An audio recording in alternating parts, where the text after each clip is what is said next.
সহজ রাষ্ট্রবিজ্ঞানে সকলকে স্বাগত জানাই।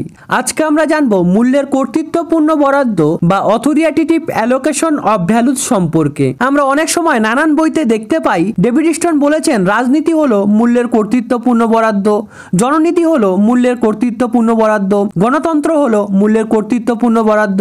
এই মূল্যের কর্তৃত্বপূর্ণ বরাদ্দ শব্দের অর্থ কি, এর মানে কি? আজকে চলো এই বিষয়টি জেনে নেওয়া যাক। মূল্যের কর্তৃত্বপূর্ণ বরাদ্দ অথরিটেটিভ অ্যালোকেশন অফ ভ্যালুস। মূল্য বা ভ্যালুস বলতে বোঝায় সেই সমস্ত জিনিস বা দ্রব্যের রাষ্ট্র দ্বারা বিতরণ যা জনগণের জন্য খুবই গুরুত্বপূর্ণ বা ভ্যালুয়েবল।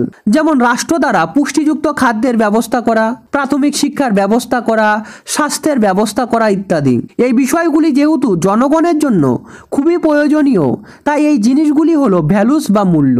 কিন্তু একটা কথা ভেবে দেখবে, এখানে কিন্তু আমি অক্সিজেন বা এমন কোনো কিছুর কথা বলছি না যেগুলি বাস্তবিক অর্থেই মূল্যবান। কেন এগুলি বলছি না? যেহেতু এগুলি আমরা এখনো প্রকৃতি থেকে ফ্রিতেই পাচ্ছি, তাই এগুলি আমাদের কাছে রাষ্ট্র দ্বারা বন্টন করার মতো মূল্যবান কিছু নয়। তাই রাষ্ট্র এগুলি বন্টন করবে না, রাষ্ট্র সেগুলি বন্টন করবে যা জনগণের জন্য সে সময় খুবই জরুরি বা প্রয়োজনীয়। সেই জিনিসগুলিকেই ভ্যালুস বা মূল্য বলা হয়। অ্যালোকেশন বা বরাদ্দ বলতে বন্টনের কথা বলা হয়। রাষ্ট্র ওই ভ্যালুয়েবল জিনিসগুলিকে প্রয়োজনীয় জনগণের মধ্যে বন্টন করে দেবে।